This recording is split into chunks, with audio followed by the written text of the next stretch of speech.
울주군 서생면에 건설 중인 신고리 원전 5, 6호기 공사가 중단되면서 탈원전을 둘러싼 논란이 뜨겁습니다. 정부가 국민 여론을 수렴하는 공론화위원회 결정으로 신고리 5, 6호기 건설 여부를 결정하겠다고 밝힌 가운데 울산 MBC는 지역방송 최초로 신고리 5, 6호기 공론화위원회 후원으로 특집 토론을 마련했습니다. 공론화위원회 공식 창구를 통해 원전 건설 찬반 양측의 깊이 있는 토론과 지역 주민 의견까지 시청자 여러분의 판단 근거가 되어줄 것입니다. 울산 MBC 신고리 5, 6호기 찬반 토론회, 여러분의 많은 시청 바랍니다.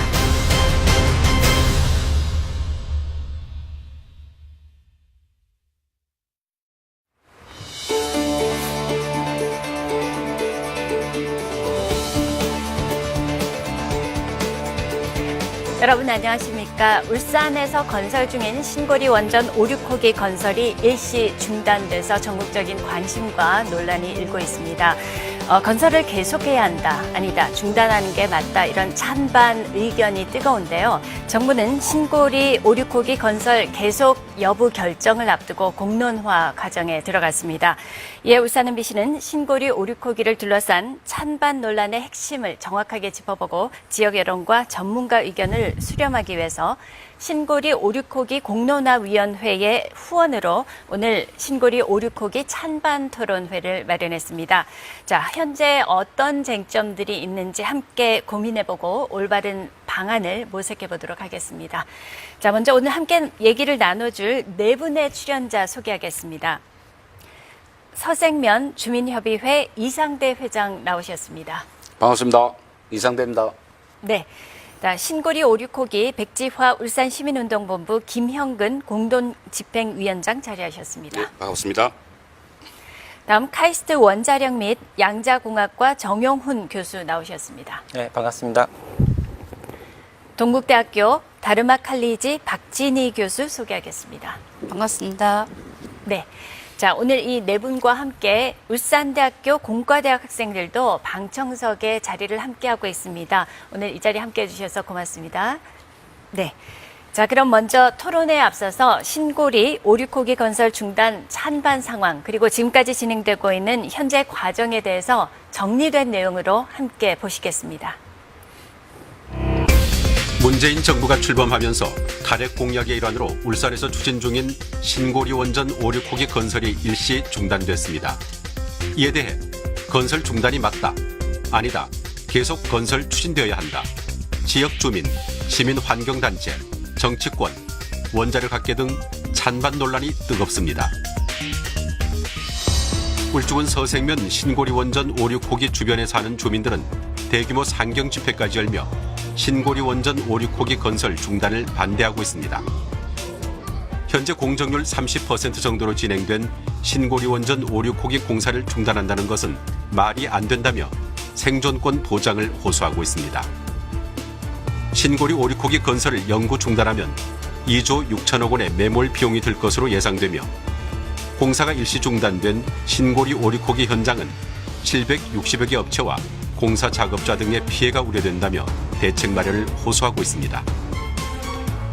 하지만 정부의 탈핵 정책에 힘입어 환경단체 등은 원전 건설 중단에 적극 찬성하고 있습니다. 세계 최대 원전 밀집 국가, 핵발전소 분포 세계 1위 울산. 더 이상의 핵발전소 건설을 반대하며 안전성 문제와 함께 원전 주변 지역 환경 파괴, 주민들의 피해 등을 주장하고 있습니다. 두 달여 뒤 결정될 신고리 5, 6호기의 운명, 과연 어떻게 결정해야 할 것인가? 네, 신고리 5, 6호기 현재 울주군 서생면에 약 30% 정도 공사가 진행이 됐습니다. 하지만 거세지고 있는 탈원전 여론, 또 새로운 정부 들어서 이 한수원 이사회에서 임시 중단 결정을 내린 그런 상태인데 현재 처한 상황에 대한 입장들 먼저 들어보도록 하겠습니다. 김영근 위원장님께서 먼저 시작해 주시겠어요? 예, 아시겠습니다만 이미 대통령께서도 고리 1호기 폐쇄 현장에서 전 국민을 향해서 공개적으로 탈핵 시대로 나아가겠다라고 천명을 했습니다. 근데 탈핵 시대라는 게 그냥 오는 것 같지는 않고요. 바로 이번 쟁점인 신고리 5, 6호기를 백지화하는 데서부터 시작된다고 저희들은 생각하고 있습니다. 이후에 왜 백지화가 돼야 되는지에 대해서는 그 이유와 근거들에 대해서 자세하게 시간이 허락하는 만큼 설명드리고자 합니다. 네, 이상대 회장님. 예. 저는 그 신고리 오류코기가 있는 그 지역의 주민입니다.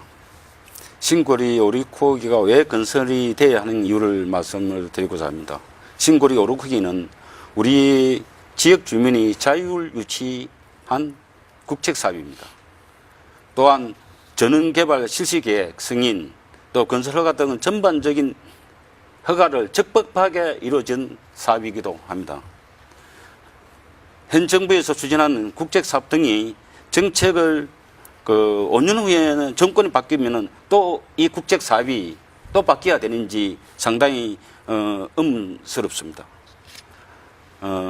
대통령의 공약양 이후로 건설이 중단된다면은 정부 정책의 신뢰성을 상실하는 결과를 가져올 거라 생각합니다. 네. 그래서 우리 주민들은 신고리 오류코기는 중단해야 할 법적 근거는 어디에도 없으므로 건설이 돼야 한다고 생각합니다. 네, 알겠습니다. 박진희 교수님.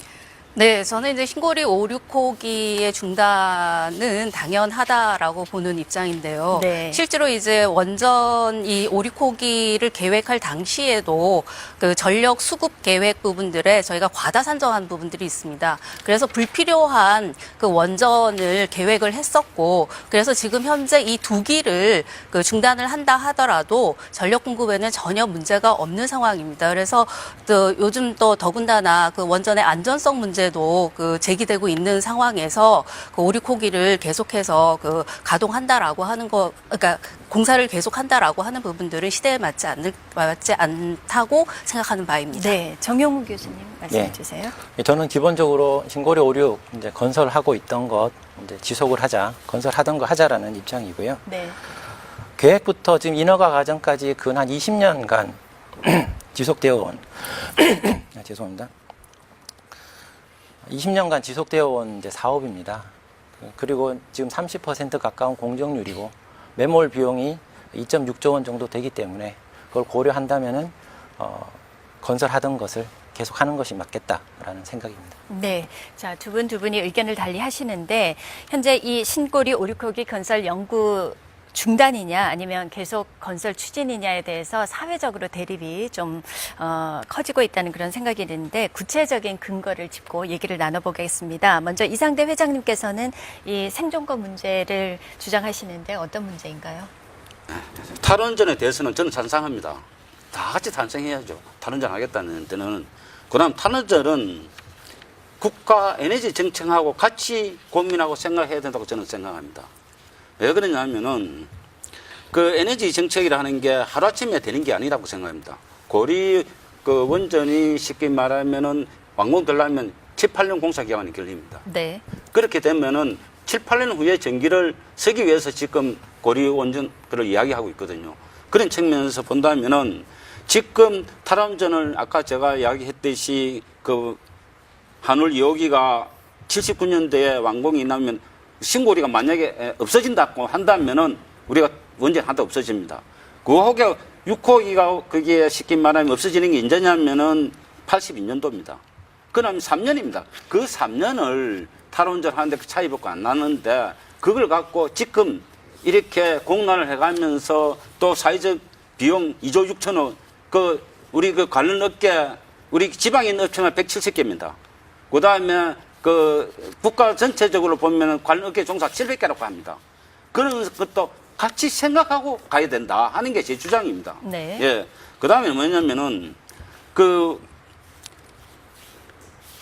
좀 더 그 시간을 가지고 해야 되는데 갑작스럽게 오르코기를 중단하니까 아까 그 말장에서는 대통령 공약 사업이라고 탈원전 해야 되는데 전기는 원전 안전법 그다음 전기사업법 명시되어 있습니다. 어떻게 때문에 그 중단돼야 되고 어떻게 해야 되는데 대통령 공약이 법보다 위에 있다. 나는 그렇게 생각합니다. 어떻게 대통령 공약이 법을 초월할 수 있느냐 하는 게 우리 그 참 같이 고민을 해봐야 된다. 저는 그렇게 생각이 들고요. 네네. 그래서 뭐냐면은 그 공론의 과정에 대해서는 제가 좀 말씀을 드리고 가야 되겠습니다.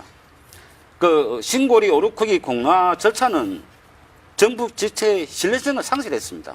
왜 그러냐 하면은 신고리 오류크기는 법적 제도적 뒷받침과 한수원의 안전건설이라는 운영 조건을 하겠다는 전제를 믿고 건설을 우리 주민들이 자유유치를 했습니다.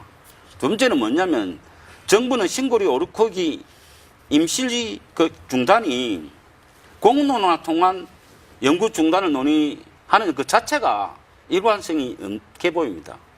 국가로부터 폭력을 당하고 있다고 저는 생각합니다. 세 번째, 대통령은 공정하는 이유 하나만으로 법과 기준을 무시하고 초헌법적으로 진행할 정도로 지금 우리 이 시점이 그렇게 급박한 것인지 우리 손에 그냥 하는 말로 뭐 전쟁이 일어났습니까? 그 3개월 만에 그 많은 사회적 갈등, 사회적 비용, 그렇게 거기에 종사하는 그 업체 다 도산시켜야 됩니까? 3개월만 하고 나 다 도산돼야 됩니다. 쉽게 말하면 그렇게 해야 되는 것인지 또 이런 국민들의 의견을 수렴하겠다는 취지로 네. 국민들만 민주적으로 이거를 물어보겠다면은 우리가 선출한 국회의원들이 있습니다. 국회에 넘겨야죠. 국회에서 정확하게 국회의원들이 국가를 생각하고 국가를 미래를 하면서 이게 어떻게 되나 하는 게 맞다고 생각합니다. 네. 거기에 공단 의원들이 그래서 대통령이 뭐냐면 비전문가로 구성해서 10명을 해가 하겠다. 아니 집을 짓는데 목수한테 물어봐야 되는데 다른 사람한테 물어보겠다는 이야기입니다. 이거 말도 안 되는 발상이다. 네. 그렇게 알겠습니다. 생각합니다. 예. 자, 박진희 네, 교수님, 우선- 바람직한 공론화 문제 또 안전성 문제 같이 얘기를 해주세요. 그 탈원전 부분들에 있어서는 그러니까 아까 말씀하셨듯이 저희가 현재의 정부 공약대로만 한다면 2076년에서 2082년까지가 이제 원전에서 완전히 전기 생산이 중단이 되는 시기가 됩니다. 그러면 지금부터 한 60년에 걸쳐서 원전을 줄여 나가는 그 정책을 펴겠다라고 하는 부분들이고 그러면 60년이라는 시간은 실제로 현재 재생에너지의 기술 혁신이라든가 혹은 재생에너지가 지금 시장을 넓혀가는 상황으로 보자면 충분히 원전을 대체할 만한 그런 기술력으로서 보장이 될 수 있다라고 하는 부분들입니다. 그래서 지금 뭐 각국 우리나라의 현재 상황에서 재생에너지 잠재량이 얼마고 기술적으로도 좋지 않지 않냐고 말씀을 하시는데 실제로 한국의 그 일사량 태양광을 활용할 수 있는 일사량을 보면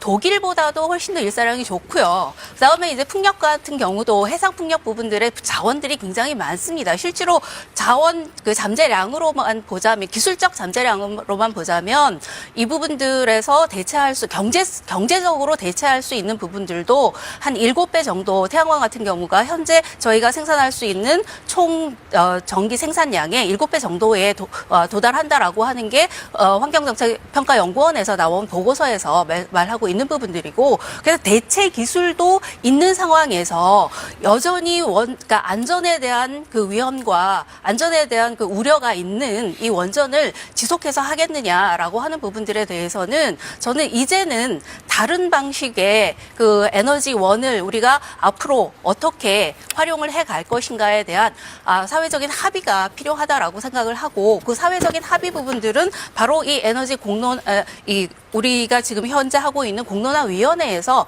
충분히 시민참여단의 참여를 통해 가지고 충분히 논의가 될 수 있다라고 보여집니다. 아까 비전문가를 말씀을 하셨는데 자 안전하다 안 하다라고 하는 부분들에 대해서는 답이 없습니다. 실제로 핵공학자들이 1975년도에 원전의 안전도에 대해서 노심용융이 일어나지 않는다라고 발표를 할 때 그때 나타날 수 있었던 그 노심용융 사건의 그 사고 확률이 1억 년 동안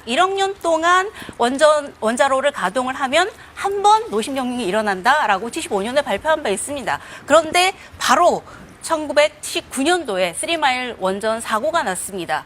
그러고 나서 다시 1986년도에 체르노빌 사고가 일어났고요. 그렇게 되었다 보면 실제로 일어난 사고만 하더라도 25년 혹은 10년 만에 한 번씩 일어난다라고 하는 이 안전에 치명적인 결함을 갖고 있는 원전을 계속 할 것인가라고 하는 데에 대한 근본적인 물음이 던져져야 되고 이 안전에 직접 피해를 입는 시민들이 나는 그 돈이 비싸도 안전하게 사용을 하겠다라고 한다면 재생에너지로 갈 수가 있는 부분들이고요. 네. 안 그렇고 나는 뭐 그래도 값싼 전기를 쓰겠다라고 하는 그런 합의를 공론화위원회에서, 그러니까 공론화를 통해서 하자라고 하는 게 지금 공론화위원회의 그 내용이라고 보시면 될 것 같습니다. 네, 이제 정영국 제가- 교수님, 말씀 기회를 드리겠습니다. 먼저 말씀하시죠. 네네, 잠깐. 예. 응. 완전에 대한 얘기를 네. 하고 있어서 네. 이건 반드시 좀 짚고 네. 넘어가야 될 것 같습니다. 네. 보시는 그림이 이제 그 고리 신고리 원전 주변에 있는 지진대입니다. 네. 총 62개의 활성 지진 단층이 존재하는데 아까 우리 정 교수님께서 건설 승인 과정 내에서 지진 평가 다 했다 그랬는데 하기는 했습니다. 근데 100을 해야 되는데 10을 한 거였죠.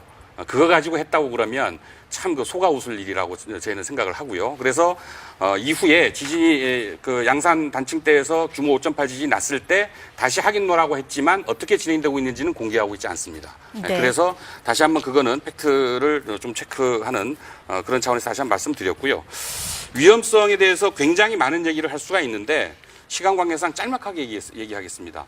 한빛 사옥이라고 영광, 전라남도 영광 있죠? 거기에서 최근에 여러 가지 그 사고가 그 발견이 되었는데 오중 방호를 한다 그러거든요. 원자력 핵발전소가 워낙 위험하기 때문에 네. 가장 제5 방어선이 이제 경납 콘크리트 건물입니다.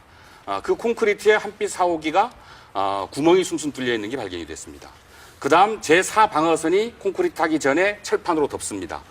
그 철판이 상당한데 그 철판 역시 부식과 그다음 균열과 구멍이 숭숭 뚫려 있었습니다. 한 군데가 아니고요. 아주 여러 군데요. 그리고 그 전에 제3 방호망이라 할 수 있는 게 증기 발생기입니다. 증기 발생기라는 거는 굉장히 얇은 관으로 되어 있거든요. 그런 세관으로 되어 있는데 그 안에 망치가 들어있는 게 발견이 되었고 그거를 은폐를 하고 있었습니다. 만약 이 망치가 돌아다니다가 어느 하나를 깼을 때 그 균열이 일어나게 되고 파단 사고가 일어났을 경우에 생길 수 있는 사고는 상상만 해도 끔찍한 사고가 될 것입니다. 네. 이렇듯이 아주 최근에도 이 안전의 문제에서는 아까 박 교수님 말씀한 것처럼 정답이 없다 할 정도로 굉장히 그 주의를 기울여야 함에도 불구하고 우리 핵산업계에 종사하시는 분들은 안전하다라고 말로만 하고 있거든요. 근데 이런 것들이 계속 지금 터지고 있고 비근한 예로요. 비근한 예로 2012년에서 14년까지 2년 동안 부품 성적서라든지 시험 성적서를 위조했거나 아니면 뇌물 혐의로 이렇게 해서 법으로 이렇게 법정에 서게 된 사람들이 200명이 넘습니다. 네, 예. 알겠습니다. 그럴 정도로 네. 어차피 그 기술은 안전하다 그러는데 저희들이 보기엔 기술조차도 한빛 사고기 같은 여러 가지 사고를 보면 안심할 수가 없고요. 그다음에 기술이 우수하다 하더라도 그 기술의 전문성은 필요 조건이지 충분 조건이 아닙니다. 그 충분 조건을 채우는 게 조직과 사람이거든요. 근데 그 조직과 사람마저도 여러 가지 비리와 투명하지 못한 것 때문에 지금 불안한 요소로 작용을 하고 있는데 뭐를 보고 안전하다고 계속 얘기하는 건지 네, 참으로 그럼 답답합니다. 얘기를 들어보도록 예. 하겠습니다. 전용 교수님, 예, 예. 안전성 문제 또 경제성 문제 함께 얘기해 주시면 뭐 되겠습니다. 안전성은 네. 네. 뭐 제일 중요한 거 원자력 발전소가 폭발한다. 폭발하지 않습니다. 맥주에 불 못 붙이듯이 네. 폭발하지 않는 거 먼저 말씀드리고 싶고요. 그리고 뭐 사고에 대해서 예측을 하는 데 있어서 제일 중요한 거는 예전에 일어났던 사고들을 관찰을 통해서 알 수 있는 사실을 말씀드리겠습니다. TMI 사고요. 우리나라 원전과 설계가 같습니다. 그리고 그 이전에 사고 이전에 이러이러한 경로로 사고가 일어날 수 있다라는 평가가 있었습니다. 그 경로 그대로 일어났습니다. 인적 오류가 그 가운데 들어갔던 거고요. 네. 예상 경로대로 갔던 거고 그렇지만 TMI에서는 병납 건물이 있고 잘 방어가 됐기 때문에 밖으로 노출되는 것은 아주 미미했습니다. 없었습니다. 네. 그리고 일본의 경우 동일본 대지진이 나고 이제 해일이 밀려왔을 때 오나가와 원전이라는 곳이 3기가 운전 중이었는데 진앙으로부터도 가까웠습니다. 더 후쿠시마보다. 그리고 진동도 컸겠죠. 그리고 해일도 높았습니다. 그렇지만 대비가 잘 돼 있었기 때문에 아무 일이 없었습니다. 후쿠시마 해일 취약하다라는 평가가 있었음에도 불구하고 대비를 안 했었기 때문에 일어났던 겁니다. 그래서 대비가 적절하게 된다면은 지진에 있어서는 뭐 두 원전 다 아무 문제가 없었고요. 그래서 우리나라에서 지진이 일어날 경우에 큰 문제가 있지 않겠는가 하는 것은 우려라고 생각합니다. 그래서 대비가 적절하게 되어 있다면은 우리가 뭐 사고는 얼마든지 예방 가능하다. 이것은 원자력 안전에 있어서 이제 핵심이라고 제가 말씀을 드리겠습니다. 네. 그 대비 문제와 관련해서 한 가지만 그 사실상 이제 지진에 대한 그 대비라고 하는 측면을 보면 현재 한국 내에서 가동 중인 원전의 22기, 22기 같은 경우는 원전 내진 설계가 지금 0.2G로 되어 있습니다. 그러니까 0.2G라고 하는 거는 규모 이제 6.5도 정도의 강도 지진 왔을 때에 그 내부 균열이 일어나거나 이런 것들에 대해서 저항하는 정도인데 실제로 이제 한반도에서 현재 역사적으로 지진의 규모 정도를 예측할 수 있는 부분들은 최대 지금 7.5까지도 얘기를 하고 있습니다. 그래서 0.3G라고 하는 내진 설계의 필요성들을 제기를 하고는 있지만 그 0.3G에 해당하는 거는 신고리 3호기에 제가 해당하는 걸로 알고 있습니다. 그래서 지금 1기, 2기 정도밖에는 안 돼 있는 상황에서 아까 말씀하신 것처럼 대비라고 말씀을 하셨는데 과연 우리나라 원전이 그런 그 안전에 대한 대비가 철저한가라고 하는 부분들은 다시 이렇게 되짚어 물 수밖에 없을 것 같습니다. 네네. 네. 예. 아까 그게 먼저 그 지진에 대해서 자꾸 이야기를 하시는데요.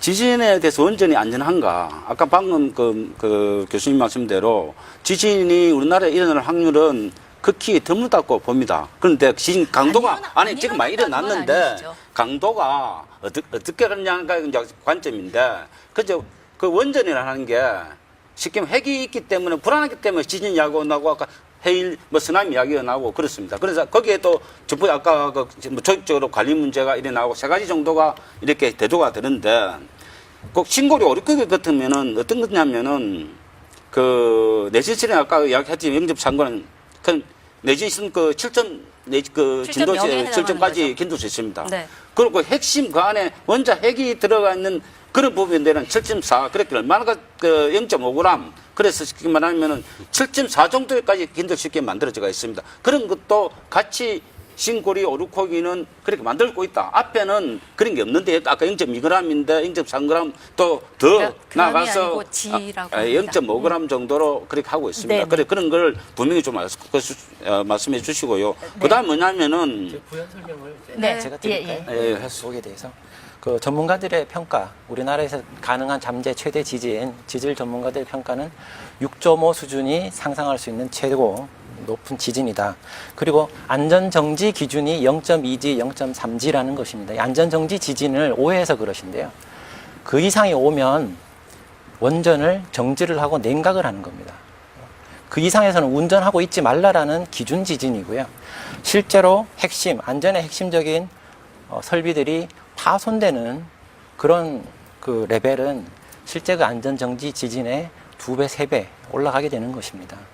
그 네. 부분 제가 말씀드릴게요. 예, 제가 지금 계속 안전성 문제 얘기만 나오는데요. 저희들이 시간이 제한이 돼 있어서 만약에 탈원전이 됐을 때 전기 수급 문제라든지 앞으로 대체 에너지 문제까지 같이 얘기를 해주셨으면 고맙겠습니다. 자, 그러면 협의 회장님께서. 네. 수급에 있어서 굉장히 그 문제가 많을 것처럼 굉장히 그 매스컴에서 초기에 저희들이 보기엔 좀 악의적인 선동 형식의 그 글들이 상당히 많이 올라온 걸로 알고 있습니다. 근데 지금 이 순간에도 전력 예비는 상당히 높습니다. 즉 남아 돌아간다는 거죠. 설비가 남아 돌아가는 거고 평상시에도 LNG로도 발전을 하거든요. 전기를 만드는데 LNG는 평상시에도 50% 넘는 발전 시설이 놀고 있을 정도예요. 예, 근데 전력 수급 계획이라고 아까 두 분 교수님 말씀하셨는데 전력 수급 계획을 세우는데 저희들이 보기에는 굉장히 예상하건대 굉장히 일부러 높여서 세울 정도로까지 높게 잡아놨다는 겁니다. 그래서 실질적으로 대비를 해보니까 실제 사용량하고 예상해서 잡은 거하고 차이가 많이 나더라. 그래서 8차 전력 수급 계획에서는 제대로 좀 잡자라는 얘기를 지금 막 하고 있는 중이고요. 네. 7차 전력 수급 계획 잡을 때도 국가기관이 환경부도 있고 그다음에 산업부도 있거든요. 근데 산업부하고 환경부의 예상치가 100 정도가 더, 그러니까 100 기가와트가 더 많을 정도로 차이가 많이 났어요. 근데 어느 한쪽 손을 들어버린 거죠. 이거는 균형적인 시각이 전혀 아닙니다. 그래서 지금과 같은 식으로 계속 하게 되면 위험한 핵 연료를 계속 더 짓는, 그거를 부추기고 있는 그런 구조가 계속 반복될 수밖에 없다. 그래서 이번 제8차 전력 수급 계획부터는 제대로 좀 잡아보자, 이런 논의를 시작하고 있는 걸로 알고 있습니다. 네, 이상대 선생님. 아까 지금 안정성에 대해서 지금 토론을 하고 이게 왔다 갔다 해서 이거 상당히 좀 많이 헷갈립니다. 네네. 그 안정성 문제도 또 한 가지 짚고 넘어가야 되겠습니다. 아까 우리 신고리가 있는 고리 쪽에는 해일이 일어나지 않습니다. 왜 그런 말씀을 드리냐면은 아까 우리 해일이 일어나면 지진이 바다에서 지진이 쉽게 말하면 발생했을 때 해일이 일어나는 거거든요. 그런데 보통 그게 학교에서 이야기하는 걸 보면은 보통 수심이 1000m 이상 된 지역에서 지진이 발생했을 때 해일이 일어난다고 그렇게 보통 이야기를 하고 있습니다. 그런데 우리 신고리 오륙호기하고 고리 쪽에 있는 원전은 우리 대한해협에 있는 대륙평 폭포 밀접한 해일을 받을 수밖에 없습니다. 그 대륙평은 우리 수심이 200에서 300 정도밖에 안 됩니다. 쉽게 말하면 일본이 해일이 오는 건 태평양 저쪽에서 해왔기 때문에 아까는 1000m 이상의 수심에서 발생했기 때문에 해일이 일어났고요.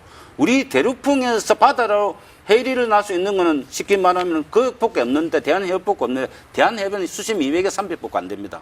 그러면 거기서는 지진이 발생한다 손 치더라도 해일은 일어나지 않는다. 그런데 거기에다가 우리 오륙호기는 아까 안전성을 문제하기 위해서 보통 해일이 오면 8m의 파고가 해일이 해운대 영화복으로 밀려오게 되는데 그거를 대비해서 오륙호기 원전을 해수면 땅에서부터 8m 높이에 시작해서 짓고 있습니다. 기초를.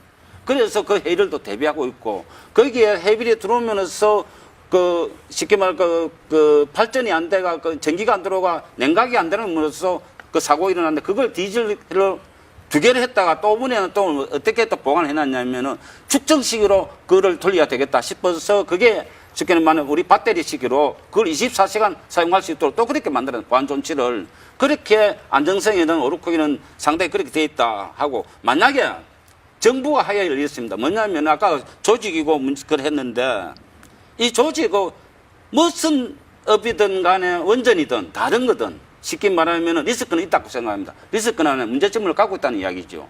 그러면은 그 문제점을 정부가 찾아내서 잘 매뉴얼을 만들어서 관리하고 쉽게 말하면 감독하고 이렇게 하면은 얼마든지 막을 수 있다고 저는 생각합니다. 그걸 정부가 이때까지 안 해놓고 지금 와서 그걸 이야기한다는 건 상당히 어부성설이라고 생각이 들고요. 단지 지금 대통령이 말하고 있는 원전이 신고리 1, 2, 3, 4호기는 그 다음에 한울 3, 4호기는 대통령이 지금 그 당시 청와대에 있을 때 문재인 대통령 때 허가 내주고 실시승인 다 해줬습니다. 그때는 뭘 했냐는 이야기지요. 그때는 왜 이 이야기를 안 했냐는 이야기입니다. 지금 이 이야기하고 있는 거를. 네. 예. 그걸 대통령 공약이라고 또 내가 거기에다 이 이야기를 하고 있으니까 네. 가관이라는 생각이 들고요. 그 다음에는 대통령도 그때 그게 내가 잘못됐다. 만약에 탈원전을 가겠다면은 그때는 내가 몰라서 했다든지 아니 그렇게 이야기를 하고 우리 탈원전을 가야되는데 어떻게 해야 된다. 그럼 탈원전 가기 위해서는 아까 이야기했듯이 독일형으로 받겠다든지 선진국 수준으로 가겠다 하면은 독일은 탈원전을 가는 기간이 공론만 26년 걸렸습니다. 그럼 우리는 3개월 만에 탈원전 가겠다. 그게 말이나 되는 이야기죠. 학생들 다 모아놓고 이야기합니다. 초등학생 모아놓고 이야기 들어도 그걸 믿을 사람 누가 있겠습니까? 네, 알겠습니다. 예, 자, 박진희 교수님. 현재 3개월로 탈원전을 다 하겠다라고 하는 거는 아니고요. 이제 5, 6호기에 대한 이제 여론을 좀 묻겠다라고 하는 부분들이기 때문에 그거하고는 관계가 없는 거라고 생각이 들고 일단은 아까 이제 보안에 대한 안전에 오륙호기만 이야기를 해야죠. 안전에 대한 말씀을 하시고 팩트가 다르다는 이야기는 네. 내 말이. 네, 탈원전은 오륙호 연결시키니까 이야기죠. 안전과 저는 안전에 대해서 지금 계속 말씀을 하시면서 일단 보완을 해야 된다. 그리고 이전보다 계속해서 이제 보완을 해야 된다라고 하는 부분들은 원전을 짓는데 돈이 더 들어간다라고 하는 얘기입니다. 그래서 현재 저는 이제 재생에너지 부분들이 더 많이 그러니까 더 많은 전기를 담당을 해야 된다라고 얘기하는 부분들은 안전의 문제보다는 이게 경제적이기 때문입니다. 왜냐하면 2017년에 미국 에너지 정보청에서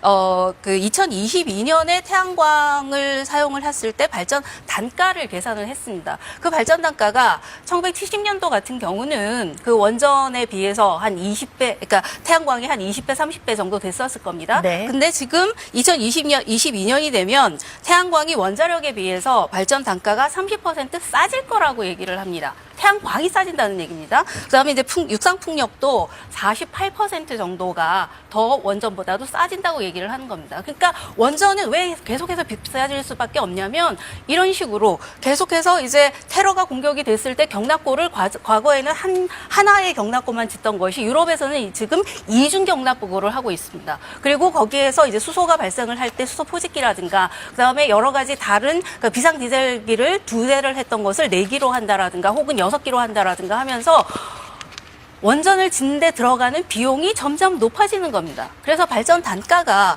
원전이 높아지고 있기 때문에 지금 미국에서도 4기를 짓다가 2기를 포기를 한 거는 당연히 세일가스를 활용하는 것보다 원전이 그리고 태양광을 하는 것보다 원전이 비싸졌기 때문에 시장 합리적으로 이 사업을 접은 겁니다. 그래서 한국에서도 실제로 이제 탈원전을 한다라고 하는 부분들은 어떤 의미에서는 점점 더 경제적이고 거기다가 안전하기까지 한 그런 에너지로 그 전환을 하자라고 하는 부분들이기 때문에 전 당연히 일로 가야 된다라고 하는 부분입니다. 네네네. 경제 부분들은 이제 계속해서 데이터로 이게 뭐 미국 에너지 정보청에서만 나온 게 아닙니다. 그러니까 영국의 기업 에너지 산업 전략부에서도 2025년을 그렇게 보고 있는 부분들입니다. 네, 정 교수님. 네. 그건 이제 미국 이야기고요. 우리 이야기를 하면 달라집니다. 국제에너지기구에서 내놓은 것을 보면 그 원자력이 1이라면 LNG가 3이고요. 태양광이 3에서 5 사이고 풍력이 3에서 6 사이가 나옵니다. 그리고 미국은 같은 설비를 놓고 전기가 2배가 나옵니다. 태양광 풍력이. 땅이 위치가 다르기 때문에. 그러면은 미국 가격에 곱하기 2 하시면 맞고요. 원자력은 건설비가 3분의 1입니다. 그럼 나누기 3을 하셔야 되는 겁니다. 그게 이제 우리 실정에 맞는 거고, 태양광 풍력은 거기에다가 뭘 더 해야 되느냐? 백업이 LNG를 넣거나 아니면 배터리에다 전기를 저장했다가 써야 됩니다. 안 그러면은 해가 없을 때, 바람이 안 불 때 대책이 없습니다. 그 백업이라는 교수님 모른다고 학생 듣게 여기 전기가 안 들었을 때 웬만큼 전기를 쓸 수 있는 다른 발전을 세워야 된다는 그런 이야기입니다. 아, 고맙습니다. 예. 네. 그 이야기인데요. 그런 식으로 예. 설명해야 되지. 그거는 뭐 그게 국민들이 무슨 말인지 그래서 전문 용어를 하지 말고 좀 LNG로 뒷받침을 해주든지 예. 아니면은 배터리에다가 저장했다 놔야 되는데 10년 쓰는 배터리 뭐 그걸 가정하더라도 킬로와트 아워당 150원이 추가가 돼야 됩니다. 이 비용은 다 빠져 있어요. 지금 전기 가격이 100원인데 150원이 추가가 되는 겁니다. 저장을 한다 그러면은 그걸 고려를 해야 됩니다. 그리고 독일, 스위스, 뭐 탈원전 국가들 보시면 전력 예비율 150%, 92% 이렇습니다. 왜냐하면 태양광 풍력이 들어가면 이건 있다가도 없다가 하기 때문에 그거 빼고도 설비를 가져야 됩니다. 그러면 전체 설비 예비율이 뭐 100%, 그런데 우리는 22%를 20%로 줄이는 게 맞느냐, 22%를 그대로 가져가는 게 맞느냐 가지고 좀 토의를 하고 있습니다. 네. 재생을 하고 싶다 그러면은 이건 20% 수준이 아니고 50%가 맞냐, 100%가 맞냐를 가지고 이야기를 해야 될 겁니다. 네. 잠깐 반론을 해도 될까요? 제가 시간이 없어서 죄송합니다. 자, 오늘 방청객 오신 분들에게 발언 기회를 드리도록 하겠습니다. 혹시 의견이나 질문이 있으면 얘기를 해주십시오. 어느 분이 하시겠습니까? 네. 네, 안녕하세요. 원전 사고나 지진 발생 시 원전이 밀집되어 있는 울산 사람들은 많이 불안한데요. 이에 대한 대응 대책이나 또 어떤 게 문제인지 생각을 듣고 싶습니다. 네. 제가 예. 그 울산시청을 기준으로 해서 북쪽으로는 월성 핵발전소, 그 다음에 남쪽으로는 고리 신골 핵발전소 다 30km 안에 있어요. 30km 안에 있는데 지금 보통 울산에 부는 산들바람, 평상시에 부는 바람이 약 한 4m/s, 그러니까 초당 3m 정도 불거든요. 그러면 사고가 났을 때 가령 북풍이든 남풍이든 어느 쪽으로 불더라도 하여튼 당할 수밖에 없기 때문에 울산시에 있는 모든 사람은 2시간 내에 다 피폭이 된다는 겁니다. 예, 거리상과 그 산들바람을 이렇게 계산을 하면. 근데 지금 현재 울산시나 국가에서 세우고 있는 방호 방제 쪽에서는 상당히 지금 그거에 못 미치고 있는데, 한마디로 아까 우리 박 교수님 말씀하셨습니다만 일단은 대기 확산 모델이 시간대별, 장소별로 나와줘야 되거든요. 그래야 어떤 시간에 터졌을 때 예상이라도 가능할 수 있는데 이제 그런 게 전혀 없고요. 그 다음에 도로에 따라서, 그 다음에 인구 분포에 따라 가지고 시간대별 교통 시뮬레이션이 또 돼야 됩니다. 근데 그게 안 돼 있어요. 그러니까 두 개가 안 돼 있는 것들이 문제가 되는데 왜 그러냐면 두 개를 합쳐서 대피 시나리오가 나와야 되는 거거든요. 근데 그게 없는 겁니다. 그게 없기 때문에 저희들이 지속적으로 울산시에도 요구하고 있습니다만 조만간에 좋은 소식이 있기를 좀 기대하고요. 그 다음에 그 최종 대피소까지 가는데 중간에 집결지라고 있어요. 그 가령 서생 쪽이다 그러면 이제 그 남창역이라든지 이렇게 해서 집결을 하는데 피폭 당했는 순간부터 빨리 갑상선 약, 요오드와 칼륨이라는 갑상선 약을 먹을수록 효과가 아주 좋습니다. 근데 아까 말씀드렸다시피 도로는 한정되어 있고 한꺼번에 사람이 나오게 되면 이게 대피하다가 다 시간을 보내버린단 말이죠. 그러면 피폭 받을 만큼 받게 돼버리게 되고 집결지 가서야 이제 약을 받게 되면 이제 때늦은 그런 이제 조치가 되는 거기 때문에 저희들이 그 인근 최인접 지역 주민들한테는 갑상선 약을 미리 좀 배포하시라 이렇게 네. 권고를 하고 있습니다. 아, 네. 예. 우리 네. 직접 우리하고 된 이야기를 지금 우리 그 위원장님 이야기해 줘갖고 상당히 이건 내가 좀 답변을 드려야 되겠습니다. 네. 먼저 그 앞에 또 한 가지 제가 배터리 그거 좀 말씀드리기를 하고 한 가지가 뭐냐면은 우리가 지금 그 신고를 5km 탈익이냐 안정성이냐 갖고 분명한 선을 꺼져야 된다고 생각을 합니다. 그래서 신고리를 탈익을 하는데 신고를 그만둬야 된다는 것은 맞지 않다 하는 게 제 생각입니다. 그게 왜냐하면은 아까 그만한 사회적 갈등 또 비용 그다음에 또 쉽게 말하면 그게 3년밖에 안 되는 그 시간 동안에 그걸 해야 되는지 그다음에 지금 3개월 시간 났는데요. 이 상해에서 또 강하는 게 뭐냐면은 그것도 들어가는 비용이 1천억에서 3천억 들어갑니다. 3개월 후에 공론화가 끝나고 한 달도 또 가려면 또 돈이 2천억, 3천억. 이게 정부가 일자리 창출하고 뭐 1인 돈을 차라리 일자리 창출하는데 돌리시면 좋겠다는 생각이 들고요. 네. 그 다음에 또 뭐냐면은 지금 학생들 나가시는데 공학과 우리나라 그 지금 박람회 오르코기가 중단이 된다면은 공학과에 원자력 공학과 같은 한 70개 학과가 있는 걸로 알고 있습니다. 전국에. 그 학생들은 앞으로는 직업이 없어지는 거예요. 어디 갈 겁니까? 그래서 그걸 해외로 나갈 수밖에 없어요. 그 좋은 우리 네네. 인력 자원을 그런 것도 한번 같이 병행해봐야 된다. 그렇게 생각이 네, 들어요. 알겠습니다. 예, 약간 방금 우리 그 대피 이야기 하는데 지금 아까 우리 위원장님이 말씀한 거는 시에서 만들어낸 대피의 매뉴얼을 갖고 지금 이야기했습니다. 우리 주민들은 어떻게 생각하고 있냐면 지금 준비한 꽃할 겁니다. 그래서 이게 안 맞다. 우리 주민들은. 그래서 우리는 불임제식으로 합니다. 지금 하고 있습니다. 조사를 하고 어떤 게 있냐면은 어떤 사고가 났다, 운전에 사고가 났다면은 시골에도 다 차가 다 이렇게 한두 대 다 있습니다. 뭐 트럭이 있든 뭐가 있든. 그러면은 내 옆집에 누구누구 산다 하는 게 팩트를 구성합니다. 내가 사면 우리 집에 옆에는 할머니가 사더라. 누가 이 사람이 내가 차가 있으니까 할머니 되겠습니까? 싣고 그냥 나가는 거예요. 뭐 차고 오고 뭐가 싣고 가는 게 아니고 네. 이런 거를 지금 우리는 하고 있습니다. 단지 거기에 도로망입니다. 그 나가려면은 그래서 신고리 오르코기가 건설될 때 그 도로망을 해주기로 정부로부터 약속을 받고 우리가 했습니다. 그래서 그 도로망이 지금 우리 현실적으로 이야기한다면은 우리 신고리 3사의 정문 앞에서 쉽게 말하면 온양 그 도시 고속도로 인터체인지까지 가는 걸 우리가 4차선 도로를 확보해달라 하는 게 네. 곧 될 걸로 생각하고 있습니다. 예. 그래서 그거는 문제는 우리가 할 일이기 때문에 그 위원장님 걱정 안 하셔도 됩니다. 네, 알겠습니다. 다음 학생의 질문. 예. 안녕하십니까. 울산대학교 화학공학부에 재학 중인 이지수입니다. 저희가 학교에서 배웠을 땐 우리나라 원전의 기술이 높은 수준을 가지고 있어서 해외로 많이 수출하고 있다고 들었습니다. 또한 그 원전에 있는 그 많은 근로자들이 종사하고 있다고 들었는데 이러한 산업을 갑자기 중단해버리면 일자리 감소에 대해서 어떻게 생각하시는지 궁금합니다. 네, 제가 어느 분? 답변할까요? 일단 우리나라가 해외에 수출한 원전은 아랍에미리에트에 4기 수출한 게 현재까지 전 실적입니다. 그리고 이제 앞으로 그 원전 수주 부분들에 대해서 지금 10년 동안 그 원전 수주, 그러니까 우리나라를 비롯해서 러시아, 중국, 그다음에 이제 프랑스, 그리고 미국 이렇게 해서 한 5개 국가가 10년 동안 원전을 얼마나 수주를 했나, 그러니까 수출의 차원에서 그러면 57기 밖에는 안 됩니다.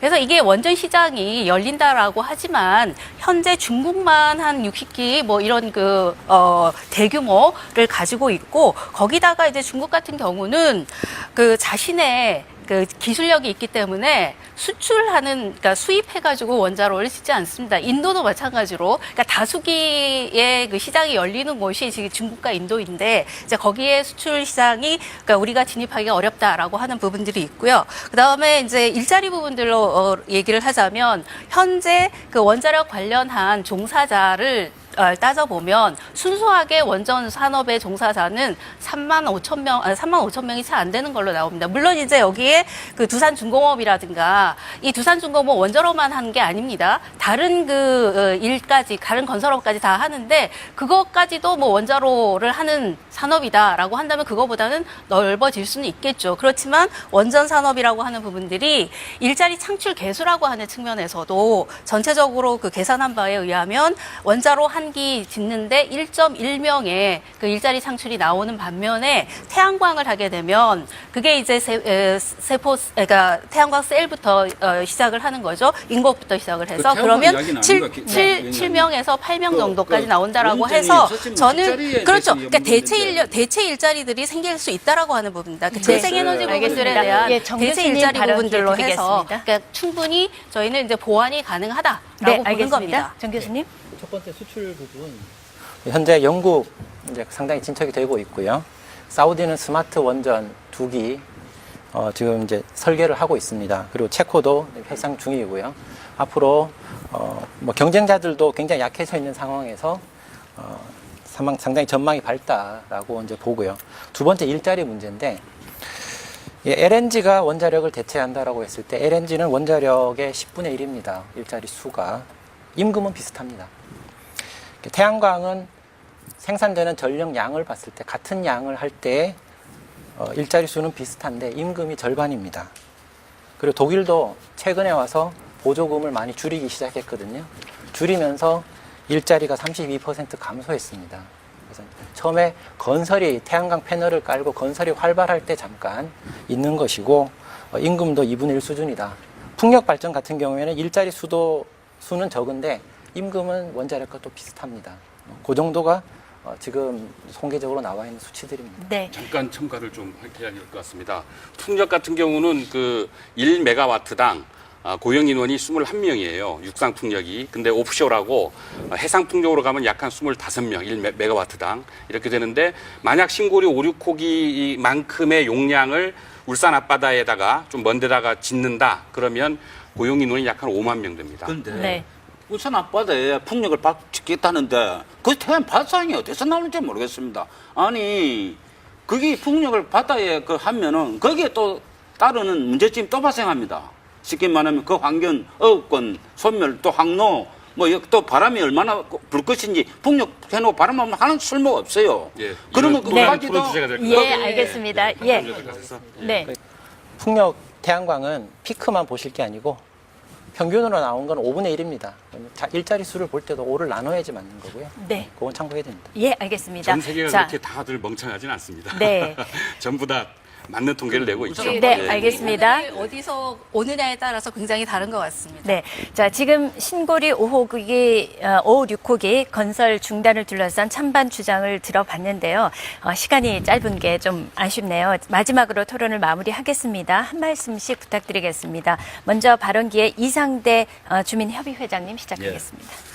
저는 오늘 우리 또 울산 시민 또 뭐 이게 또 전국 방송이 될는지 모르겠습니다. 한다면은 이걸 지금 토론을 하는 게 이게 그냥 국민들한테 시민들한테 전달돼서 판단하는 기준을 삼아야 되지. 이게 아까 우리 아나운서께서 말씀하시기를 공론위원회에서 후원해갖고 한다고 그런 말씀하셨거든요. 왜 제가 이 이야기를 하느냐면은 이걸 또 자료로 공론회에서는 울산 MBS 주민 모셔놓고 토론회가 거기에 들었다. 이렇게 또 활용할 수도 있다. 그거는 안 했으면 좋겠다. 정부가 앞으로는 정확하게 그거를 하려면은 토론을 그런 걸 들으려면은 현실 속에 들어와서 주민들하고 같이 들어야 된다고 저는 그렇게 말씀을 드리고 싶습니다. 그걸 활용 안 해주시기를 부탁드리고요. 두 번째는 뭐냐면은 정부가 지금 우리 오륙호기를 건설 상교를 하는 거 아까 제가 말씀 그런 것도 한번 생각해봐요. 거기 1,000억에 3,000억 왜 돈을 물어야 됩니까? 아니 공사하고 있으면서 전체 그만큼 가서 결정한다면 하면 되지. 그럼 또 그 2차적인 물류 비용을 또 부담해야 된다 한 게 들고 그다음에 이게 또 공로가 아니 상교를 세우는데 쉽게 말하면 산업자원부가 한수원에다가 협조 공문 요청해서 한수원이 상교를 중재시켰습니다. 또 이게 또 과간인 것이 뭐냐면은 이사들이 쉽게 말하면 회사에 해설이 있는데 우리 주민들을 속이고 내가 했냐면은 호텔 지하에서 회의가 상교를 이거 지금 그 뭐냐 정부의 압박에 의해서 어쩔 수 없이 했다 하는 게 내 이야기입니다. 그러면은 정부가 정확한 팩트를 가지고 이거를 이야기를 한다 하면은 주민 속에 들어와서 대화도 나눠야 되고 소통도 해야 됩니다. 그런데 우리가 아까 신고리 폐로식 때 아까 제가 이야기했죠. 그만큼 해도 아직까지 한 번도 우리 주민들의 속에 들어와 주민들이 왜 그래 하는지 들어본 거 한 번도 그게 소통이면 소통 아니죠. 네. 그다음에 또 그 법을 무시해가면서 하는 게 어제 자리마다 대통령 합니다. 아니 법을 중시하고 절차를 이게 절차입니까? 절차는 어떤 게 절차라고 생각하십니까? 네. 그런 것도 같이 좀 돼야 되고요. 그다음에 그 공론화 위원들한테 좀 거기 이야기 좀 하고 싶은 게 있습니다. 그게 마지막 잠깐만 지금 말씀을 좀 드리겠습니다. 자, 공론화 기간 동안 대통령과 산업부에서는 거기 개입하지 않아야 됩니다. 정당하게 공론화를 할 수 있도록 보장해 줘야 됩니다. 두 번째는 뭐냐면은 공론화 과정을 투명하게 공개를 해야 됩니다.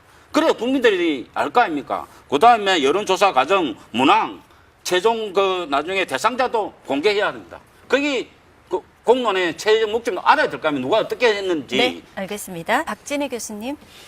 네, 저는 다른 거보다도 최근에 이제 계란 파동을 보면서 이런 생각을 하게 됐습니다. 저희가 이제 값싼 계란을 먹다 보니까 인간에게 해를 끼치는 DDT까지 저희가 먹게 되면서 이 값싼 상품의 피해라고 하는 부분들이 고스란히 우리한테 전가되고 있다라고 하는 부분들인데 70년대에 저희가 부전 자원이 없었기 때문에 그 원전은 가장 저희가 선택할 수 있는 최선의 대안이었습니다. 저도 거기에는 그것은 인정을 합니다. 그렇지만 현재 2000년대 현재에 있어서는 원전을 대체할 수 있는 경제적인 재생에너지의 기술 혁신이라고 하는 부분들이 일어나고 있고 그리고 재생에너지는 당연히 지금 현재 원전은 여러 가지 정부 보조로 인해서 값싸게 매겨지고 있지만 재생에너지는 비싸지긴 합니다. 그렇지만 그 비싼 것을 가지고서도 우리가 안전을 담보를 하고 또 더군다나 이 원전은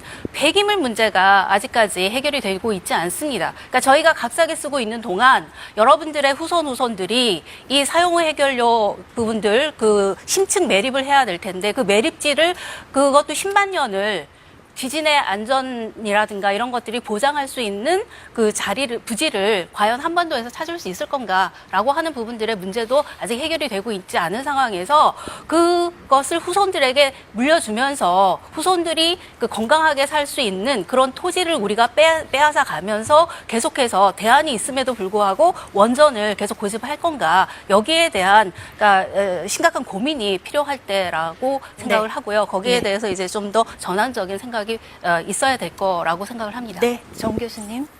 예. 지금 원자력이냐 재생이냐 이상한 구도가 형성이 되고 있는데 저는 맞지 않다고 봅니다. 원자력은 24시간 4계절 계속해서 전기를 만들어내는 그런 발전소입니다. 이런 것이 있어야지만 간헐성 있는 태양광 풍력이 들어올 수 있는 여지가 생기는 거고요. 네. 그런 측면에서 원자력은 우리 경제를 든든하게 지키는 어떤 에너지 안보의 정규 군대 역할을 하고 있습니다. 그럼 우리가 통일을 하기 위해서는 군대를 해체해야 통일이 되는가? 통일이 되면 군대가 해체되겠죠. 그런데 통일이 되고도 군대가 필요할 수도 있습니다. 그래서 저는 원자력이 있어야 재생 확대가 가능하다. 원자력을 뺀다면 재생 확대하는 것 불가능하다. 네, 알겠습니다. 김영근 위원장님. 예, 최근에 박균 교수님께서 살충제 말씀하셨는데 DDT라고 다들 아실 텐데 79년도에 불법이 됐어요. 그러면 지금 검출되는 게 38년 만에 검출되는 거거든요. 단 한 개의 농약 성분이 38년 만에 지금 와서 우리의 삶을 어지럽게 굉장히 두렵게 만들고 있는데 방사성 물질 중에 스트론튬이 있습니다. 24,000년이 반감기입니다. 그럼 이 녀석이 완전히 없어지려면 수십만 년이 가야 되는 거거든요. 아까 박 교수님께서 핵 폐기물, 우리는 핵 쓰레기라고 합니다만 그 쓰레기를 안전하게 보관해야 되는데 그게 단순하게 보관이라는 글자로만 끝나는 게 아니고요. 그 수십만 년 동안 그런 부분들 DDT와 한번 상대평가를 한번 해보십시오. 그게 어느 정도의 불안감인가. 그런 점에서 지금 현재 우리 학생 여러분들 이 자리에 있습니다만 미래 세대 아닙니까? 이 미래 세대들한테 우리 세대가 재앙 덩어리를 후손들한테 넘겨주고 있는 짓을 지금 우리는 하려고 한다라고 저희들은 이제 생각을 하는 거고요. 네. 그리고 그거를 조금 뒤집어서 얘기한다 그러면 전 세계적으로 건설 중인 원전을 지금 취소한 데가 92개나 됩니다. 거기가 전부 지진대 위도 아니었고 인구 밀집지대도 아니었고 다수고기도 아니었거든요. 그만큼 안전하지 않다, 미래지향적이 아니다라는 게 세계적으로 입증이 된 사례들입니다. 그런 것들을 굳이 부정을 하면서 오로지 해야만 된다, 이거는 아니라고 생각을 하고요. 네, 자 오늘 함께 토론해 주신 네 분 그리고 방청객 여러분 고맙습니다. 자, 신고리 5, 6호기의 건설 연구 중단, 재개 여부를 두고 지금 1차 대국민 여론조사가 지난 25일부터 시작이 됐습니다. 우리나라 미래 에너지 정책을 위해서 여러분의 소중한 의견 모아주시기 바라고요.